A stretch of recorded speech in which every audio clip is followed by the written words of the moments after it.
Parfois on aime quelqu'un d'une manière qui dépasse les mots. Pas un amour flou, pas un frisson qui passe. Un coup de lumière. Une évidence intérieure qu'aucune logique ne peut expliquer. On sait. On le sait comme on sait respirer. Comme le cœur bat sans qu'on lui ordonne. Et ce qui bouleverse encore plus, c'est que cette rencontre-là, on ne l'attendait pas. On cherchait rien, on voulait rien bouleverser, on vivait simplement. Puis quelqu'un surgit sans prévenir, sans qu'on l'ait appelé. Quelqu'un qu'on ne devait même pas rencontrer et pourtant qui devient soudain essentiel. Comme si la vie avait posé cette personne sur notre route au moment le plus improbable, le plus fragile, le plus vrai. Cet amour-là, c'est pas une caresse paisible. C'est un souffle qui renverse, un courant qui traverse la peau, un feu qui éclaire des pièces entières de nous qu'on croyait condamnées. Il réveille le silence intérieur. Il touche l'endroit où naissent les certitudes qui ne se disent pas. Celles qu'on ressent dans les os, dans la poitrine, dans les tremblements qu'on cache. Mais parfois, c'est pas le bon moment. Pas parce que l'amour manque. Non.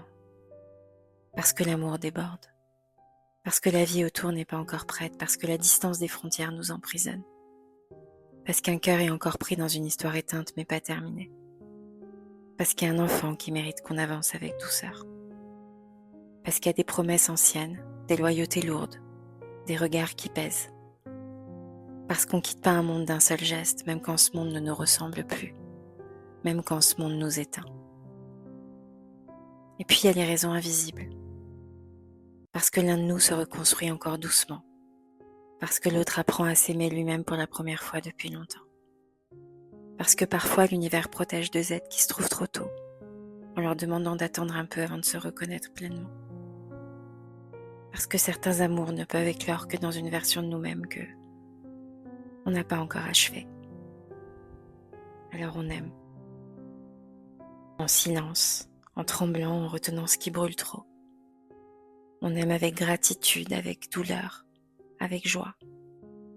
On aime parce que dans ses yeux, on se reconnaît plus vrai que dans n'importe quel miroir. On aime parce que l'autre nous ressemble d'une façon presque troublante, comme si nos histoires avaient été écrites dans la même encre. On aime parce que c'est impossible de faire autrement.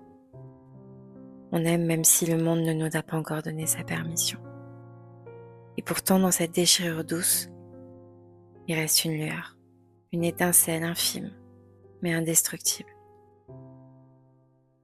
À toi, mon âme sœur, à l'idée que peut-être, oui peut-être, nos routes s'aligneront un jour. Quand nos peurs auront fondu, quand la vie aura déplacé les murs, quand nos deux âmes qui se sont reconnues trop tôt pourront enfin se retrouver au bon moment. Peut-être. Et parfois, il suffit d'un peut-être pour se tenir debout, ensemble.